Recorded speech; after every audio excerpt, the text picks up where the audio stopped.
La ilaha illallah Muhammadun Rasulullah.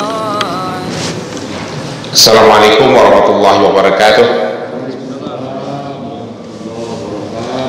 Alhamdulillahilladzi arsala rasulahu bil huda wa dinil haqqi liyudhhirahu 'ala dini kullihi wa kafa billahi 'alima.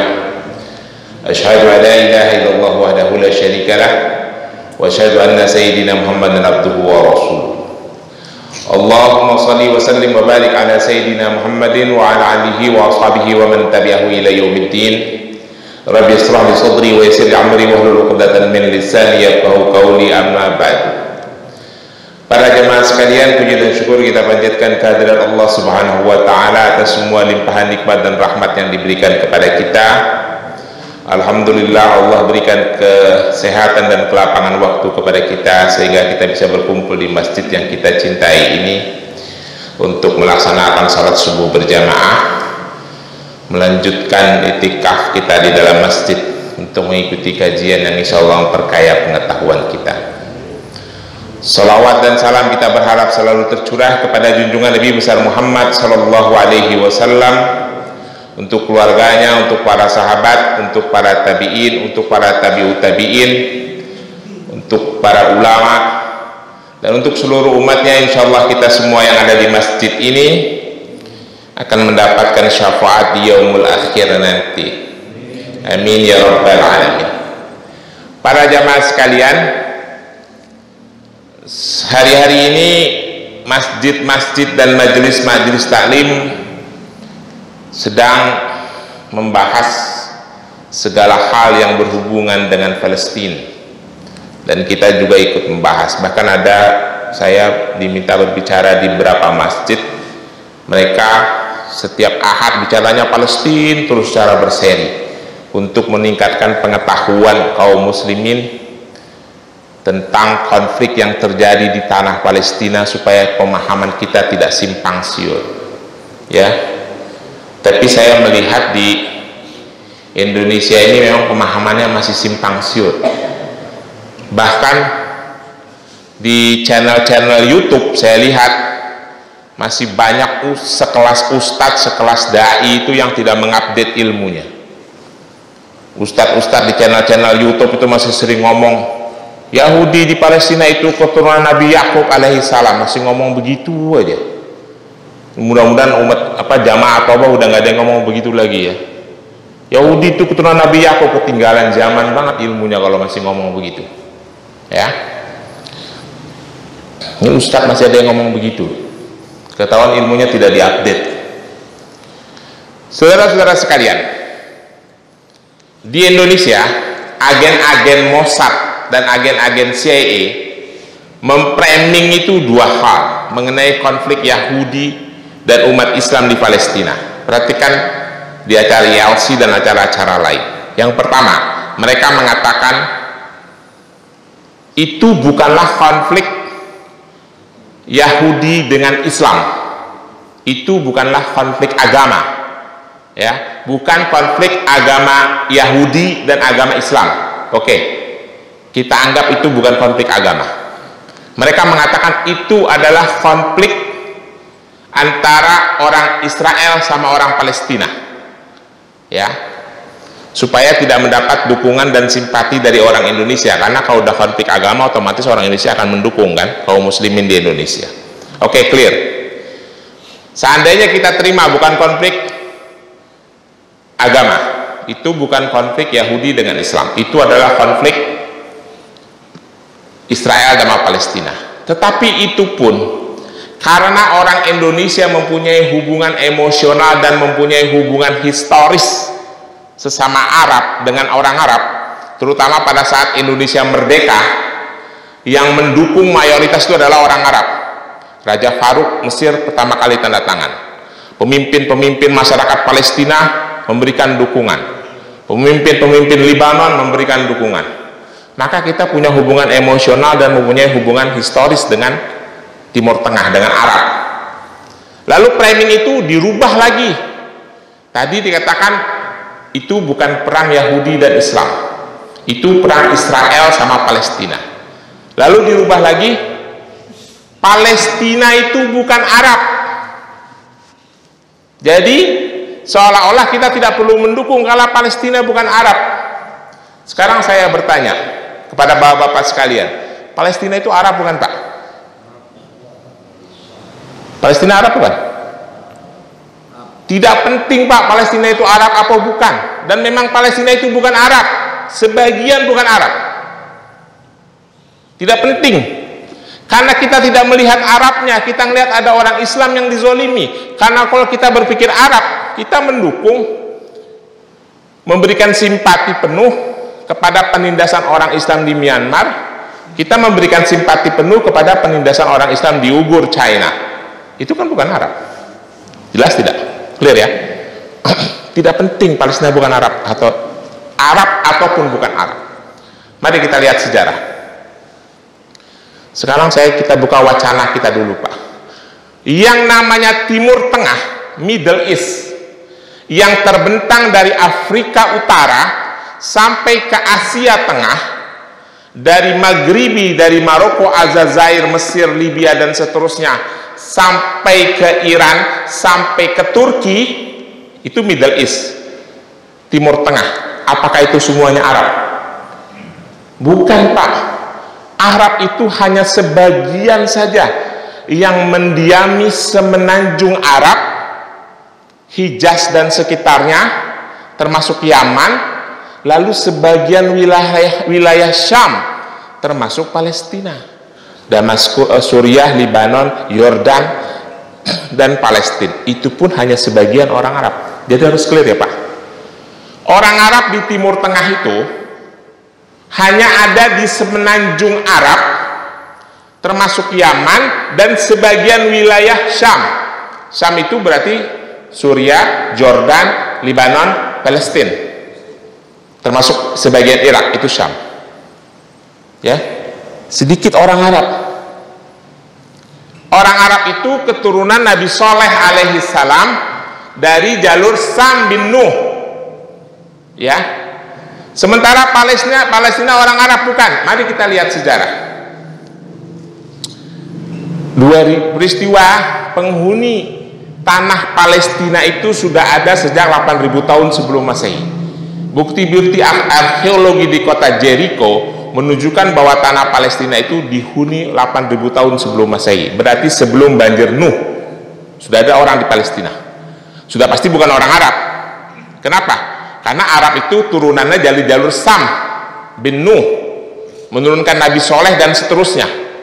Di tanah Palestina itu sudah ada penghuni 8.000 tahun sebelum Masehi, sebelum banjir Nuh alaihissalam. Jelas ya? Nah, kehidupan di situ mulai padat, mulai penghuninya ramai setelah kedatangan bangsa Kanaan 2.500 tahun sebelum Masehi. Bangsa Kanaan itu juga bukan orang Arab karena dia keturunan dari Ham bin Nuh. Ya. Di situ lalu pada sekitar tahun 2000 sebelum Masehi datang pelaut-pelaut dari Asia Tengah juga tinggal di tanah Palestina. Itu juga bukan orang Arab karena mereka keturunan Yafets bin Nuh. Seperti kita tahu Nuh itu punya anak 3, Ham, Sam dan Yafets. Yang melahirkan orang-orang Arab itu adalah jalurnya Sam. Ham melahirkan orang-orang Afrika, Yafets melahirkan orang-orang Kaukas dan orang-orang Asia Tengah. Jelas ya Pak? Nah, sekarang kita mulai cerita dari tahun 1900 sebelum Masehi untuk menunjukkan siapa Yahudi Zionisme.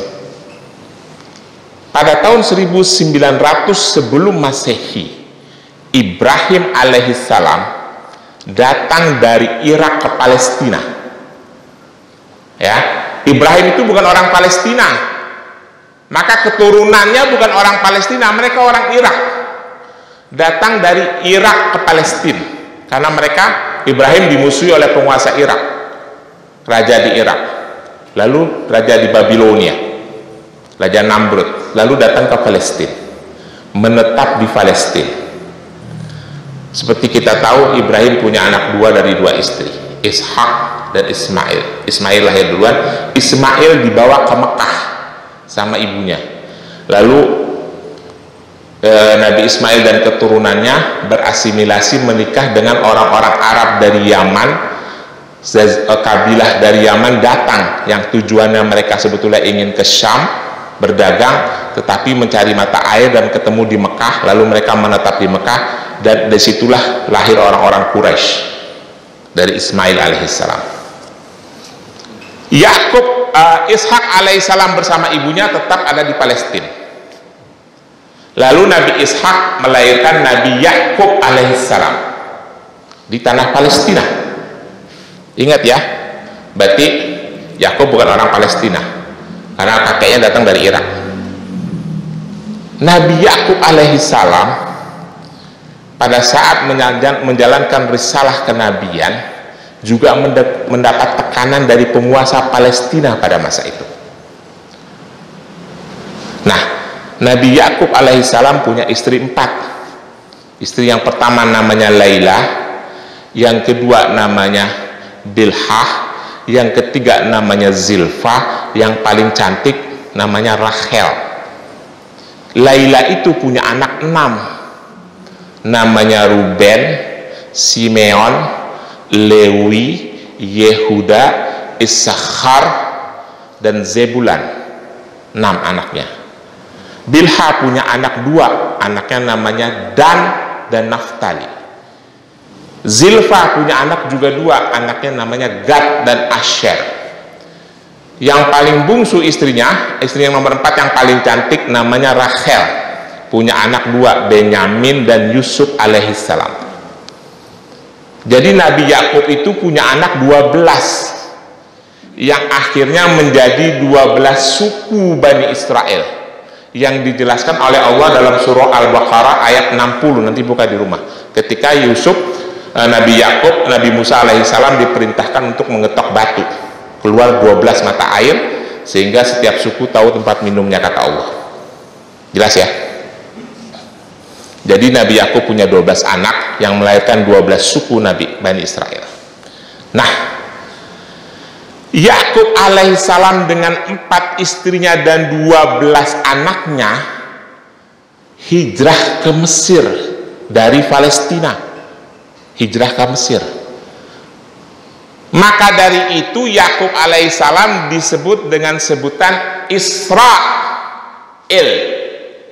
Isra itu artinya hamba Allah yang melakukan perjalanan, seperti Isra Mi'raj. Paham? Isra itu artinya hamba Allah yang melakukan perlintasan. Artinya Tuhan. Jadi hamba Tuhan yang melakukan perlintasan atau melakukan perjalanan disebut dengan Israel. Itu Tuhan bahasa Ibrani, kalau kita ilah bahasa Arab. Jelas ya Pak?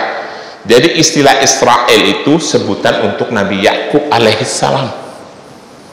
Nah, di Mesir Nabi Yakub alaihissalam juga tidak terlalu beruntung nasibnya, karena dizolimi oleh penguasa Mesir, oleh Fir'aun. Kita kalau bicara Fir'aun, jangan bicara Fir'aun Nabi Musa saja ya. Fir'aun itu jumlahnya 170 orang.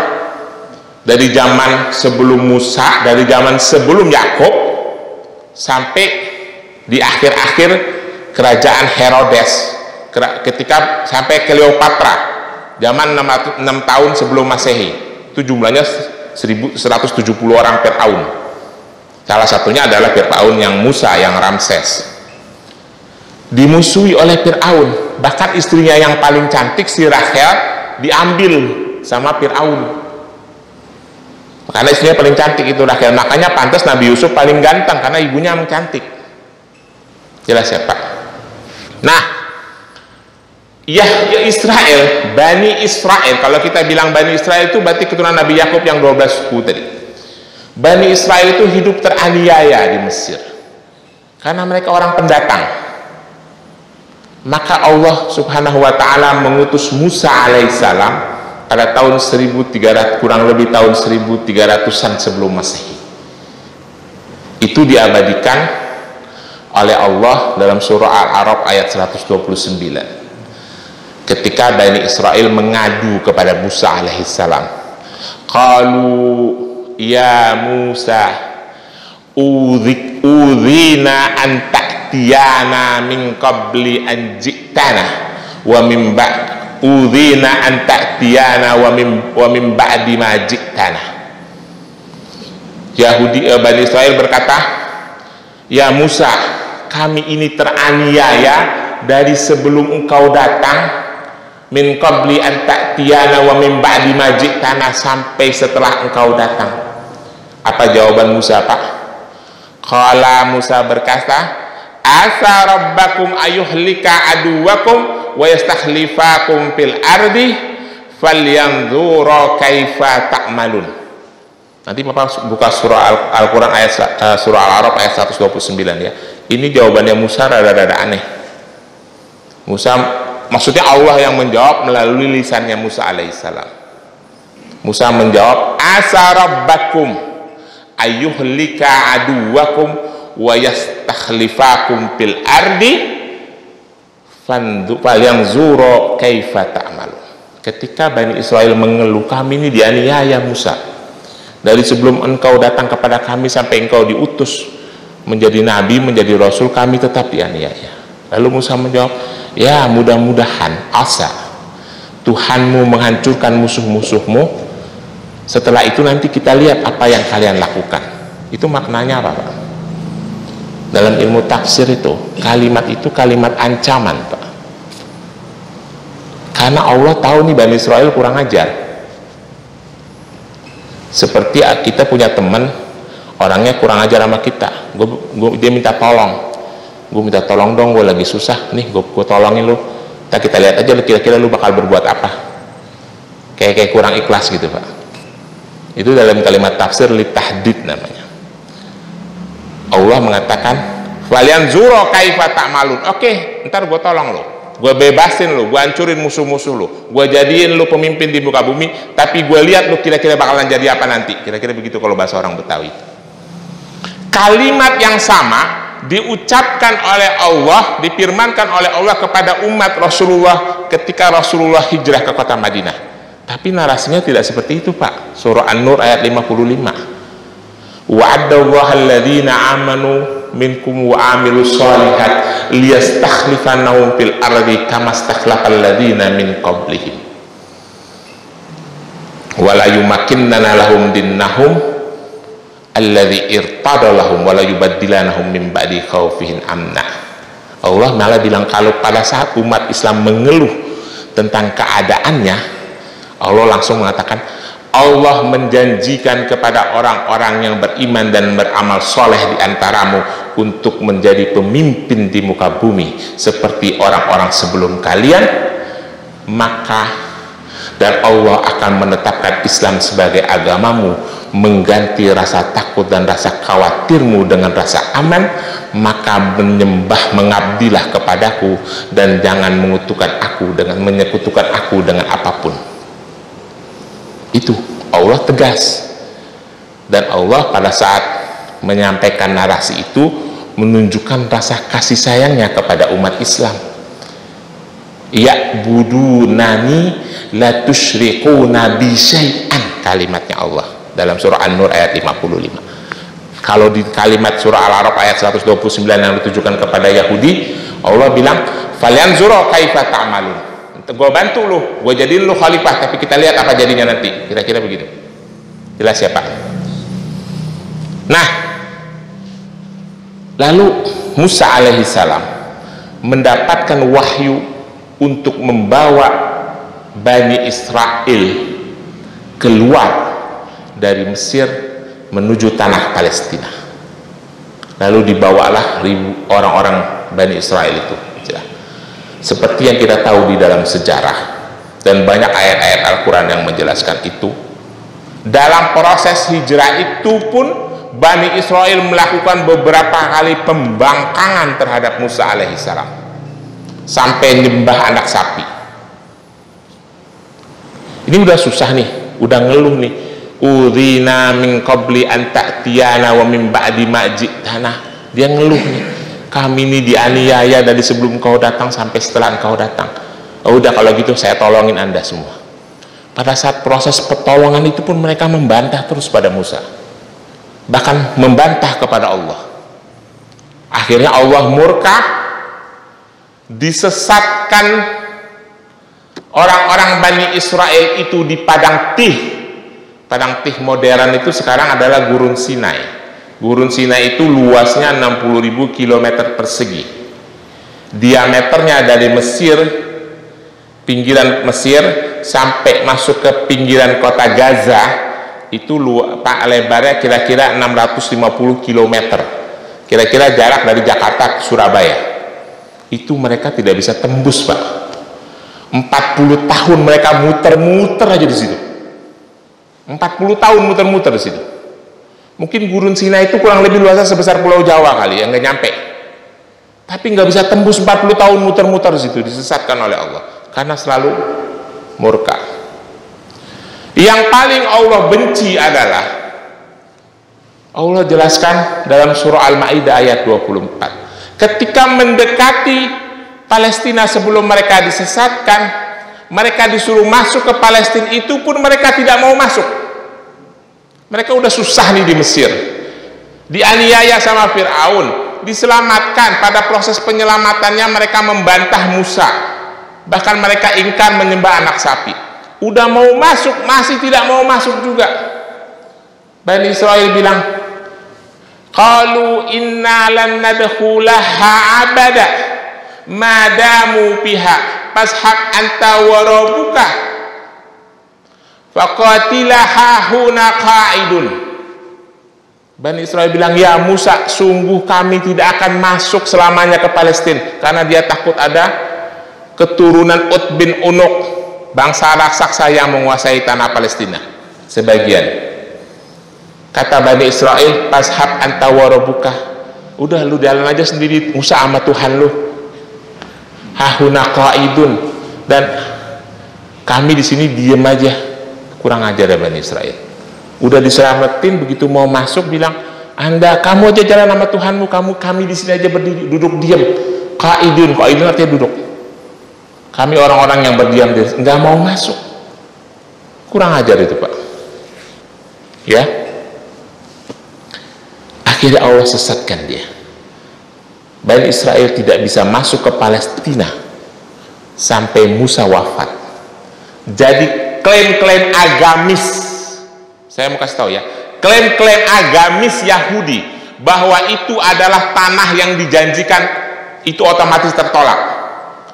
Buktinya mereka tidak mau masuk, mereka mengingkari itu. Umat Islam ini jangan terdorong ya pemahamannya. Kadang-kadang ada juga jamaah Toba yang suka ngomong ke saya, itu kan tanah yang dijanjikan. Awalnya memang dijanjikan, tapi itu tertolak karena mereka sendiri tidak mau menerima janji Allah itu. Jelas? Ini ada dua yang sering orang Islam ini suka keliru pemahamannya nih. Sering ngomong lagi, Yahudi itu umat suku bangsa yang dimuliakan.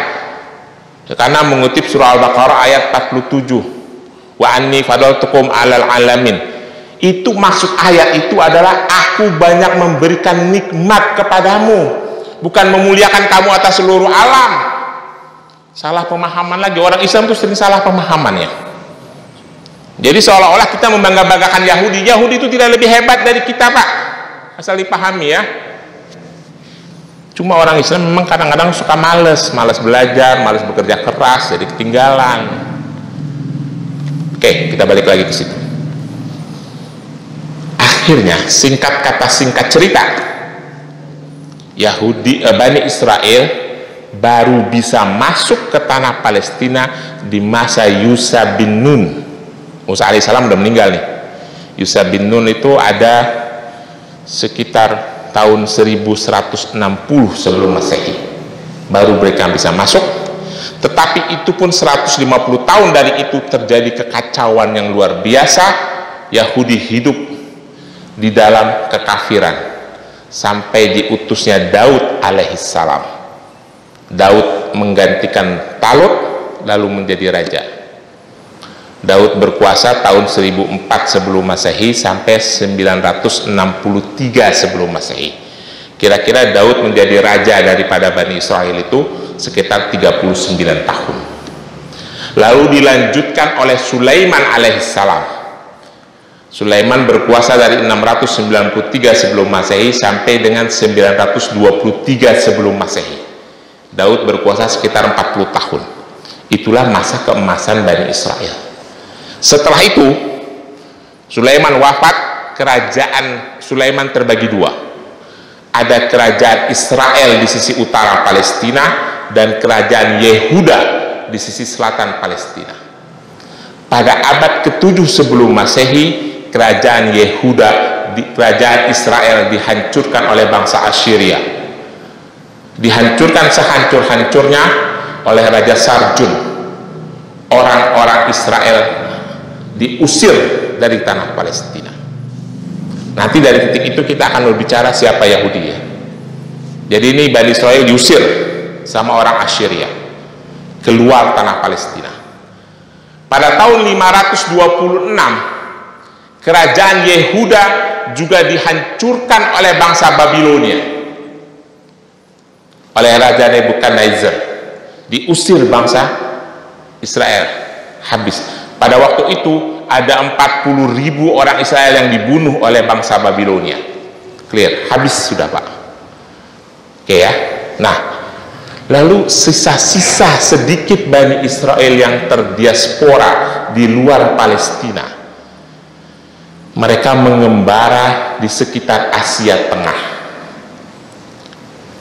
Clear ya dari situ. Mengembara di sekitar Asia Tengah, di sekitar kira-kira di daerah Turki modern saat ini. Lalu pada saat Persia berkuasa atas Palestina, sisa-sisa orang Yahudi itu diizinkan oleh Kekaisaran Persia untuk kembali masuk ke Palestina dan diberikan otonom. Mereka sedikit ada kehidupan di Palestina. Lalu Persia dikalahkan oleh kerajaan Romawi, hak otonom itu dicabut. Lalu Yahudi itu melakukan pemberontakan kepada Kekaisaran Romawi. Mereka dibantai lagi oleh Jenderal Romawi Titus pada tahun 6 sebelum Masehi. Jadi habis lagi nih Yahudi, habisnya. Clear ya, nggak ada sisanya. Nah, Bani Israel yang sedikit ada di Asia Tengah itu, mereka hidup di dalam ketakutan. Mereka hidup di goa-goa. Bapak tahu tidak, kehidupan orang-orang Asia Tengah adalah suku-suku pengembara Pak, sama seperti orang-orang yang apa? Kubilaikan itu apa Kubilaikan? Mongolia, sama dengan orang-orang Mongolia. Mereka itu adalah suku-suku pengembara. Nah, ada orang-orang dari kelompok suku Turki, suku pengembara yang sedang melakukan peperangan antar kelompok masuk ke dalam sebuah gua besar. Dalam gua itu mereka bertemu satu kelompok orang yang sedang melakukan ritual peribadatan. Lalu suku itu bertanya, lalu terjadi asimilasi. Ternyata yang sedang melakukan ritual peribadatan itu adalah orang-orang Yahudi. Jelas ya? Suku itu akhirnya mengikuti ajaran agama Yahudi, suku Asia Tengah itu. Itulah yang disebut dengan orang-orang Khazar. Orang-orang Khazar itu adalah orang-orang Asia Tengah dari keturunan Yafits bin Nuh yang masuk agama Yahudi. Jelas? Nah, merekalah sebagian kecil yang kembali ke Palestina setelah Nabi Isa diangkat menjadi Rasul, setelah zaman kerasulan Isa alaihissalam. Sebagian besar mereka berkembang biak dan tumbuh lalu merembes ke Eropa Timur. Yahudi tidak ada di Eropa Barat pada masa itu, di Eropa Timur sampai abad modern, abad ke-16 ke-17. Yahudi itu adanya di Eropa Timur. Ya, sekitar abad ke-7, abad ke-18, Yahudi itu, Yahudi Khazar, yang bukan Bani Israel nih, yang orang Khazar, itu jumlahnya sekitar 2.360 sekian di Rusia. Di Eropa Timur, di Eropa Barat tidak ada. Yang menjadi permasalahan utama adalah terjadi konflik di kerajaan Tsar Rusia. Konflik itu adalah pemberontakan antara orang-orang yang tidak puas dengan kekuasaan Tsar Rusia dan Yahudi di Rusia. Orang-orang Kosar itu ikut dalam konflik melakukan pemberontakan terhadap Tsar Rusia. Pada peristiwa pemberontakan itu, Tsar Rusia Raja Alexander II terbunuh pada tahun 1883. Yang menjadi tertuduh adalah Yahudi. Maka Yahudi di Rusia diusir semuanya, sejumlah 2 juta lebih itu. Mulailah mereka merembes masuk ke Eropa Barat, masuk ke Inggris, ke Prancis, ke Belanda dan sekitarnya. Mulai ada Yahudi di Eropa Barat. Pada saat Yahudi masuk di Eropa, itu menimbulkan konflik sosial, Pak, karena menjadi beban bagi negara-negara di Eropa Barat. Pada saat yang bersamaan di Eropa Barat juga sedang ada permasalahan sosial. Begitu banyaknya orang-orang Gipsi, pendatang Gipsi. Datang lagi pendatang Yahudi, ini bikin masalah. Yang paling terbebani adalah kerajaan Inggris. Maka Inggris pada waktu itu berpikir bagaimana ngebuang ini Yahudi-Yahudi ini, sampah. Gitu loh. Nah, situasi itu dimanfaatkan oleh tokoh-tokoh Yahudi untuk mencetuskan, membentuk sebuah koloni Yahudi yang mandiri. Itu dikuatkan pada saat konferensi Zionis yang pertama kali terjadi di Swiss, di Basel pada tanggal 27 sampai dengan 29 Agustus tahun 1897. Dan pada saat itu terpilihlah Theodor Herzl sebagai pemimpin Zionis Yahudi yang mengupayakan pembentukan negara Yahudi di tanah Palestina. Mulailah mereka melobi pemimpin-pemimpin Eropa Barat untuk mendukung gerakan mereka. Termasuk juga mereka melobi Sultan Abdul Hamid II dari Turki Utsmani. Tetapi lobi-lobi itu ditolak.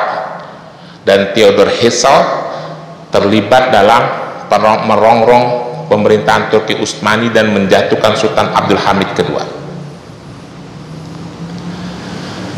Lalu proses itu berlanjut dengan deklarasi Balfour, yaitu janji pemerintah Inggris untuk mendirikan negara Yahudi di tanah Palestina. Bersamaan dengan itu, saudara-saudara, memang Eropa yang dimotoli oleh Inggris berusaha untuk menghancurkan kerajaan Turki Utsmani.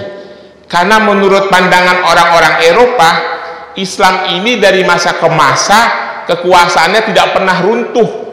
Mereka mempelajari itu dari masa Khalifah Rasyidin, lalu dilanjutkan oleh Daulah Bani Umayyah, dilanjutkan oleh Daulah Bani Abbasiyah, dilanjutkan oleh Kerajaan Ayyubiyah, Kerajaan Fatimiyah, lalu dilanjutkan oleh Turki Utsmani. Eropa sudah berpikir setiap kerajaan satu runtuh, timbul daulah berikutnya. Nggak habis-habisnya nih. Maka dari itu ini harus dihabisi. Cara caranya adalah mendirikan negara boneka, yaitu negara Yahudi. Mulailah Inggris merongrong kerajaan Turki Utsmani yang secara de facto menguasai tanah Palestina. Salah satunya adalah dengan memberikan janji-janji kepada para pengkhianat dari kalangan Muslim. Salah satunya adalah Syarif Hussein bin Ali. Syarif Hussein bin Ali itu kakeknya Raja Yordan yang sekarang. Ya, Raja Yordan yang sekarang itu kakeknya Syarif Hussein bin Ali. Dia yang memberontak melawan Kesultanan Turki Utsmani, yang mendeklarasikan revolusi Hijaz pada tanggal 10 Juni tahun 1916. Revolusi Hijaz itu adalah pemberontakan orang-orang Arab terhadap Turki Utsmani yang didukung oleh kerajaan Inggris, tentara Inggris. Inggris mengirimkan tentara dengan mempropagandakan gerakan Arabisme, gerakan Arab, karena Turki dianggap bukan bangsa Arab. Jelas ya Pak? Saya mau ulangi ya Pak, kembali ke awal tadi. Timur Tengah itu memang bukan semuanya Arab. Saya udah jelasin ya, dari Afrika Utara sampai ke Asia Tengah, itu yang disebut dengan Timur Tengah. Dari Maghribi, Maroko, Aljazair, Mesir dan Libya dan sekitarnya, sampai ke Iran, sampai ke Turki, itu semuanya memang bukan Arab. Arab itu hanya sebagian saja, di semenanjung Arab, Yaman, dan sebagian Syam. Di situ ada orang Suryani, orang Nabati, dan lain-lain, orang Kanaan. Nah, singkat cerita, kerajaan Turki Utsmani hancur karena keterlibatan mereka juga dalam Perang Dunia ke-1. Kesalahan mereka yang terbesar menurut saya adalah terlibat dalam Perang Dunia ke-1. Pada tanggal 9 Desember 1917, Inggris resmi menjajah Palestina. Pada saat Inggris resmi menjajah Palestina, merebut dari kerajaan Turki Utsmani, Inggris membawa 120.000 Yahudi Khazar dari Eropa Barat, dari Inggris, masuk ke Palestina. Sebelum itu, orang Yahudi jumlahnya cuma 5.000, Pak, di tanah Palestina, cuma 5.000. Mereka pun tidak tinggal bersatu, terpencar-pencar. Inggris mulai memasukkan sampai tahun 1945. Tahun 1948 negara Yahudi berdiri, Israel. Berdasarkan resolusi PBB nomor 181 tahun 47, bahwa tanah Palestina terbagi dua, sebagian untuk Arab, sebagian untuk Yahudi. Itulah keberhasilan lobby-lobby Inggris terhadap negara-negara Eropa Barat dan Amerika Serikat. Ya, dalam proses itu Inggris terus memasukkan orang-orang Yahudi Khazar ke dalam tanah Palestina. Sampai sebelum kemerdekaannya, orang-orang Yahudi Khazar itu bisa membentuk sebuah koloni dan membeli tanah seluas 272 hektar persegi. Jadi tanah orang Yahudi di Palestina cuma 272 hektar, kurang lebih separuh kelurahan Pondok Benda. Mungkin kira-kira RW 17, RW 19, RW 16, kira-kira segitulah tanah orang Yahudi. Bukan seperti yang sekarang. Di masa penjajahan Inggris itu, Inggris membuat peraturan semua orang Arab, orang Muslim tidak boleh pegang senjata. Setiap yang pegang senjata dibunuh, ditangkap, bahkan pegang pedang pun nggak boleh. Tetapi pada waktu yang bersamaan Inggris memasukkan senjata untuk orang-orang Yahudi. Nah, mulai terjadi perlawanan, Pak. Orang-orang Palestina sampai terjadi gerakan jihad yang dipimpin oleh Izzuddin Al-Qassam tahun 1920, dan Syekh Izzuddin Al-Qassam itu wafat, dihancurkan oleh Inggris. Maka dari itu namanya diabadikan untuk sayap militer Hamas, namanya Barikade Al-Qassam. Ya. Lalu tahun 4 September atau 4 Mei 1948 negara Israel resmi berdiri setelah lobby-lobby itu. Sejak itu Inggris tidak lagi memasukkan orang-orang Yahudi, tetapi peran itu diambil alih oleh Amerika. Amerika memasukkan 156 orang Yahudi, 156.000 orang Yahudi Khazar dari negaranya masuk ke tanah Palestina. Jadi jelas ya, Pak. Di situ awalnya cuma ada 5.000 orang Yahudi. Yahudi yang sekarang ini dimasukkan oleh Eropa, oleh Inggris, Prancis, Amerika dari Eropa Barat, karena mereka terusir dari Rusia. Dan itu bukan Bani Israel. Ya. Ada beberapa pakar yang melakukan penelitian yang menunjukkan bahwa orang-orang Yahudi di Palestina saat ini bukan Bani Israel, bukan turunan Nabi Yakub alaihissalam. Salah satunya adalah penulis buku yang berjudul The Certain Tribe, suku ke-13. Ada buku judulnya Certain Tribe. Nanti Bapak bisa di Tokopedia juga ada itu bukunya, harganya 530.000, Bapak bisa beli. Buku itu ditulis oleh Arthur Koestler. Mereka menulis buku, di dalam buku itu disebutkan bahwa Yahudi yang ada saat ini adalah orang-orang Khazar, bukan Bani Israel. Lalu salah satu tokoh yang menyampaikan itu juga namanya Abraham Boliek, seorang tokoh sosiolog dan seorang tokoh sosiolog yang mengajar di Universitas Tel Aviv mengatakan Yahudi yang saat ini adalah orang-orang Khazar. Ada buku juga yang ditulis oleh tokoh Yahudi namanya Solomon Sen. Dia menulis buku judulnya The Invasion of Jewish People. Buku itu juga menyatakan bahwa Yahudi yang ada sekarang ini bukanlah keturunan Nabi Yakub, tapi mereka adalah orang-orang Khazar. Jadi mereka bukan Nabi Yakub keturunan Nabi Yakub alaihissalam. Nah, diadakan penelitian, Pak. Diambil sampel darahnya. Jadi ada penelitian sekitar 3.000 orang-orang Yahudi yang ada di Palestina. Ketika diadakan tes DNA, ternyata rumus DNA mereka bukanlah haplo J. Kalau mereka orang-orang keturunan Nabi Yakub, mereka pasti ras Semit, sama dengan orang Arab. Ya Pak, keturunan Nabi Ibrahim itu ras Semit, Pak. Kalau dilakukan tes DNA, itu rumus DNA-nya haplo J. Saya ini kalau di tes DNA, yang dominan itu rumus DNA saya haplo J, karena saya masih ada unsur ras Semit, karena kakek moyang saya datang dari Yaman. Yahudi itu begitu dites DNA, rumus DNA-nya haplo G. Itu rumus DNA untuk orang-orang Kaukasius, sama dengan orang Persia, orang Turki, orang Eropa. Itu menunjukkan bahwa Yahudi bukan ras Semit, Yahudi bukan Bani Israel. Jadi pertempuran yang ada saat ini di Palestina itu adalah perang agama, perang antara orang Islam yang dianiaya oleh orang-orang Zionis Yahudi yang keturunan orang Khazar. Bukan perang Palestina Bani Israel, bukan. Dan mereka bukan Bani Israel, mereka itu Yahudi Zionisme. Kalaupun masih ada orang-orang Bani Israel, itu jumlahnya hanya sedikit sekali, karena mereka sudah mengalami penghancuran beberapa kali dalam sejarahnya. Ya, kadang-kadang nih ustadz-ustadz masih sering ngomong nih, mereka itu keturunan Nabi Yakub alaihissalam. Ya Allah, nggak ngupdate ilmunya banget ini para ustadz.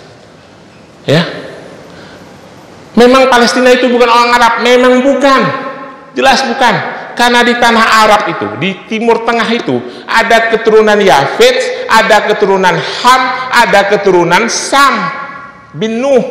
Yang orang Arab itu keturunan Sam, Yafet dan Ham bukan. Tapi tiga-tiganya itu ada di situ. Jelas. Jadi saya mau sampaikan, berdirinya negara Palestina itu adalah hasil konspirasi orang-orang Zionisme yang mendapat dukungan Inggris pada dari prosesnya tahun 1916 sampai berdirinya negara Yahudi, lalu mendapat dukungan Amerika Serikat. Kesimpulannya adalah itu adalah konflik agama, sampai berdirinya PLO, Fatah, sampai berdirinya Hamas tahun 1987. Jelas ya Pak? Saya kira itu yang saya sampaikan, lebih kurangnya mohon maaf. Wassalamualaikum warahmatullahi wabarakatuh. Kalau ada pertanyaan saya persilakan. Ada pertanyaan? Yuk. Waalaikumsalam warahmatullahi wabarakatuh. Saya mau nanya tentang tadi sejarah kita di antara 3 keturunan itu kan keturunan anaknya Nabi Nuh. Dan anaknya Nabi Nuh ini kan 4 nih, kanan cuma tidak banyak, tinggal Sam, Yafet dan Ham. Ini bawah sampai kepada analisis. Ini apa yang dijelaskan Pak Ustadz, saya cuma hanya tahu, bukan tahu, supaya saya bisa nggak salah paham. Ini ada rujukan atau Pak Ustadz ambil kompilasi data, ya, terus kompilasi data ini diaduk-aduk itu sehingga tadi dijelaskan bahwa ini begini. Nah, yang saya bertanya di dalam kitab Al-Quran ini apakah tidak menjelaskan tentang itu atau di dalam hadis-hadis Nabi? Karena tadi tidak disebutkan beberapa ayat-ayat di dalam Al-Quran dan hadis-hadis di dalam Al-Quran. Juga tadi banyak menunjukkan tentang media-media, baik dari ya ahli, profesor, mungkin profesor itu hanya di bidang sejarah, ini bukan menunjukkan daripada agama itu sendiri. Jadi saya bertanya saja, ini menunjukkan apakah ada kitabnya tentang sejarah yang dari atas ke bawah sampai pada Yahudi. Jadi itu aja apa ini kompilasi data dikorelasi sama apa baik sehingga oh ini begini. Apakah itu atau dari beberapa media, karena kita nggak tahu ya dari media-media, baik info dari Inggris, baik info dari Jerman, baik info dari ini. Mereka yang namanya sejarah juga bisa mengubah sejarah. Dapat mengubah sejarah. Kalau sejarah itu kan dari dulu kita harus benar-benar harus ada tabayun dan ada faktanya gitu. Kayak kisah Abu Bakar memang jelas itu ada faktanya, ada buahnya, ada ininya, dan suratnya juga jelas di dalam Al-Quran. Jadi ini yang saya ajarkan supaya saya mendapat wawasan. Baik, jelas. Bapak-bapak analisa deh pertanyaannya Pak Uut. Pertanyaan Pak Uut ini berkaitan dengan, kalau saya boleh bicara ya, saya sedikit bukan saya mendiskreditkan atau saya merendahkan orang lain, dai-dai lain, bukan. Pertanyaan ini yang menyebabkan, yang berhubungan dengan sedikit tidak, atau boleh bahasa saya adalah tidak luasnya pemahaman para dai. Kenapa? Kebanyakan para dai ketika berbicara tentang Bani Israel, tentang Yahudi, mereka menggunakan literasi internal yang ada di dalam ajaran Islam. Selalu bilang ini berdasarkan ayat Al-Quran, ini berdasarkan hadis. Saya mau cerita begini. Al-Quran tidak menjelaskan secara gamblang tentang sejarah Yahudi secara mendetail. Ayat-ayat yang saya sampaikan tadi itu menceritakan sejarah mengenai Yahudi. Al-Araf ayat 129, Al-Baqarah 47, Al-Baqarah 67, dan banyak ayat-ayat lain. Tapi itu tidak menjelaskan secara detail runtutan sejarahnya. Clear ya? Satu. Hadis-hadis juga, apalagi hadis lebih sedikit lagi, karena hadis rata-rata hanya menafsirkan ayat-ayat tentang Yahudi saja. Para pakar sejarah Islam, lebih contohnya adalah kitab Bidayah wa Nihayah, itu menulis tentang peristiwa manusia dari mulai Adam sampai ke Rasulullah. Yahudi hanya bagian kecilnya saja, ya, clear ya. Nah, kalau kita hanya berdasarkan itu, maka pengetahuan kita menjadi terbatas, betul tidak Pak? Clear ya. Nah, pertanyaan Pak Uut, apakah Pak Ubay mengkompilasi? Jelas iya. Saya mengkompilasi semua fakta sejarah, semua literatur. Contohnya adalah ketika saya berbicara Nuh itu, Yakub alaihissalam itu punya istri 4, punya anak 12. Itu cerita dari mana Pak? Itu cerita dari Perjanjian Lama Pak, Alkitab. Nama-nama yang saya sebut itu adalah nama-nama Ibrani. Ruben, Lewi, Zebulan, Yehuda, Isyagar, itu nama-nama Ibrani. Itu kita dari sejarah Perjanjian Lama dan dari kitab Tanakh. Saya punya kitab Tanakh. Jadi itu benar. Itu adalah kompilasi Pak. Kompilasi satu. Yang kedua, terus kenapa saya harus mengambil buku-buku dari orang Yahudi sendiri untuk membuktikan bahwa ini yang ngomong orang Yahudi sendiri loh. Kalangan The Invasion of Jewish People, The Certain Tribal, itu yang menulis orang Yahudi sendiri untuk supaya itu fair gitu. Clear ya Pak? Jelas ya? Nah, seharusnya memang kita itu mengkompilasi segala hal, berbagai informasi mengenai si Yahudi laknatullah itu. Jelas? Makasih. Ada lagi? Ya. Nabi Isa itu dia dari Israeli atau dari Yehuda? Karena kalau di sejarah-sejarah yang saya baca, dia yang survival dari Assyria, kemudian di perjalanan mereka tinggi di Maryam. Baik, nah informasi yang saya baca dia dari Israel, bukan dari Israeli, bukan dari Yehuda. Jadi orang-orang Bani Israel yang terusir oleh Assyria dikembalikan sedikit oleh Persia, lalu melahirkanlah dari garisnya Zakaria, Yahya dan Surya sampai ke Isa alaihissalam, gitu. Ya Pak, jelas? Yuk silakan.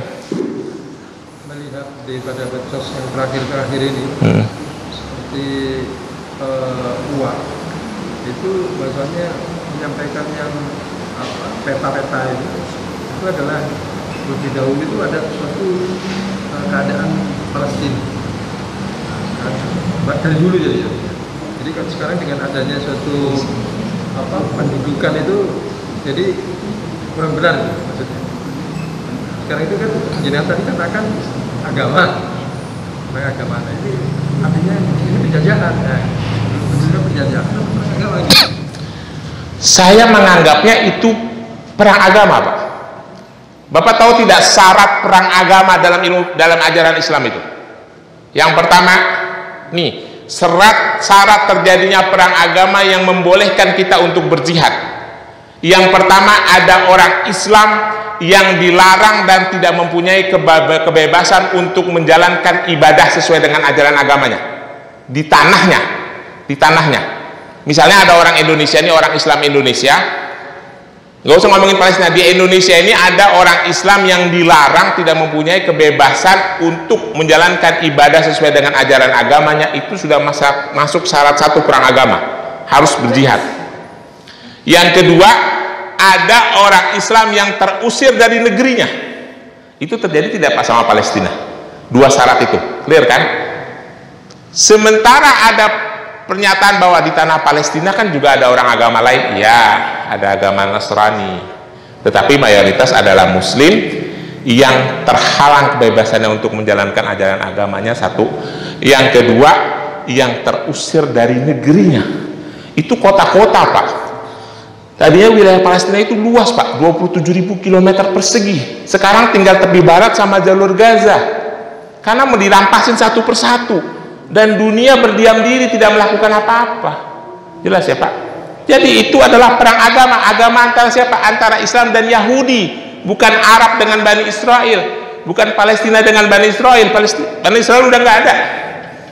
Gitu. Kalau boleh dikatakan mungkin termasuk dengan samping agama pendudukan juga. Oh, udah pasti kan mereka diduduki, diusir. Nih, Bapak saya jelasin lagi ya. Syarat terjadinya perang agama itu ada orang Islam yang terusir dari negaranya, gitu. Clear ya? Dia udah terusir duluan, udah pasti dijajah. Jelas? Ya. Oke, cukup. Ada lagi? Baik, terima kasih. Assalamualaikum warahmatullahi wabarakatuh.